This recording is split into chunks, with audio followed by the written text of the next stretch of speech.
دیکھیں قرآن کریم میں اللہ پاک نے ایک ضابطہ بتایا ہے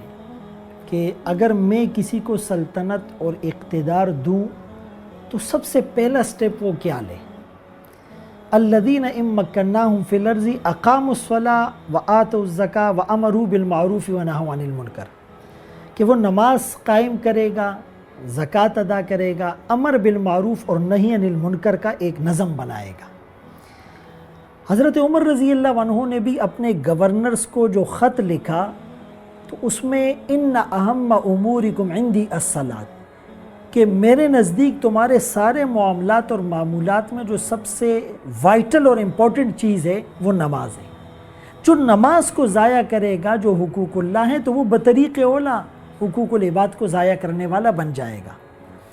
نماز کی کتنی اہمیت ہے اس کا اندازہ اس بات سے لگایا جائے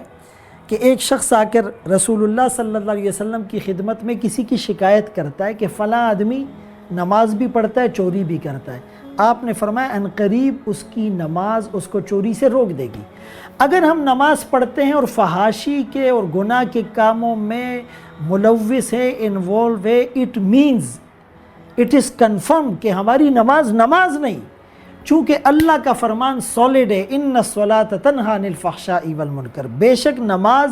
بے حیائی اور برے کاموں سے روکتی ہے۔ ہماری نماز نہیں روک رہی، ہماری نماز اس پیرامیٹرز کے مطابق نہیں جو نماز اللہ کو مطلوب ہے۔ اسی لیے ایک موقع پر کہا فخلف من بعدہم خلف اضاعوا الصلاۃ واتبعوا الشہوات، کہ جب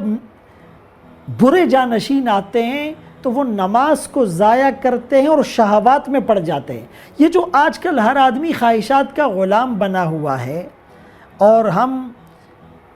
جو دل میں آئے یعنی منچاہی زندگی گزار رہے، دل چاہا نماز چھوڑ دی، دل چاہا شراب پی لی، دل چاہا زنا کر لیا، دل چاہا غیبت کر لی، دل چاہا بدنظری کر لی، دل چاہا رشوت لے لی، دل چاہا سود کا لین دین کر لیا، دل چاہا ملاوٹ کر لی، دل چاہا کرپشن اور بدعنوانی کر لی، دل چاہا گالی گلوچ کر لی، دل چاہا رشتہ داروں سے رابطے توڑ دیے، تعلق توڑ دیا۔ قرآن کریم کی اس آیت کا جو اسپیکٹ ہے، جو پرسپیکٹو ہے، یا جو ہم کہیں کہ بٹوین دا لائن ہے، اس سے یہ بات سمجھ میں آ رہی ہے کہ نماز کو ضائع کرنے ہی کی وجہ سے ہم خواہشات کی غلامی کے اندر جاگ بسے ہیں۔ اور نماز کو ضائع کرنے کا دو مطلب، ایک مطلب تو ایک آدمی نماز ہی نہ پڑھے، دوسرا مطلب نماز کو سیکھ کر اور اس کے مسائل کو جان کر نہ پڑھے، اور تیسرا مطلب اس کی نماز میں کنسنٹریشن اور استحضار اور دھیان اور یکسوئی نہ ہو۔ ورنہ ہو ہی نہیں سکتا کہ ہم نماز کو خشوع اور خضوع سے پڑھیں اور ہماری نمازیں جاندار ہوں اور زندگی شاندار نہ ہو، یہ ہو ہی نہیں سکتا۔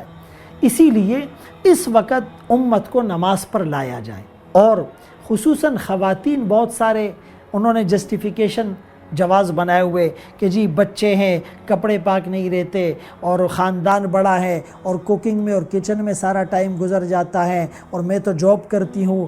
اگر یہ جواب قبر میں ویلڈ ہوں گے تو چلا لے، لیکن قبر میں یہ جواب ویلڈ نہیں ہوں گے۔ ہم سے زیادہ بیزی لائف والے، ہم سے زیادہ ہائی پروفائل لوگ، لیکن اگر وہ پڑھنا چاہتے ہیں وہ 5 وقت کی نماز بھی پڑھتے ہیں، تہجد بھی پڑھتے ہیں، اشراق کا اہتمام بھی کرتے ہیں، چاشت کی نماز بھی ضائع نہیں ہوتی، اوابین بھی پڑھتے ہیں، اور تہجد میں اللہ کے سامنے رات کو اٹھ کر گڑانا اور آنسوؤں کی بارش سے دل کی زمین کو سیراب کرنا سب کچھ ہو رہا ہے۔ اصل بات ہوتی ہے اندر کی۔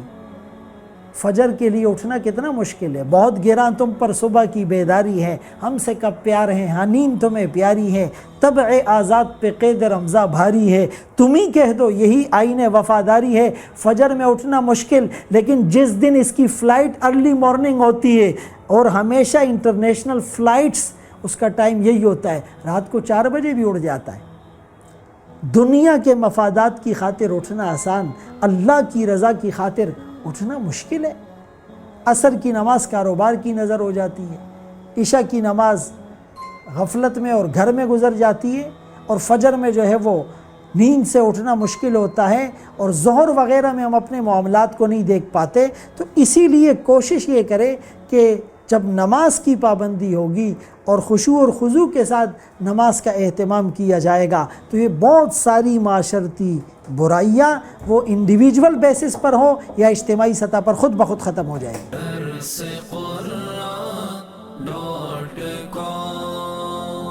www.darsequran.com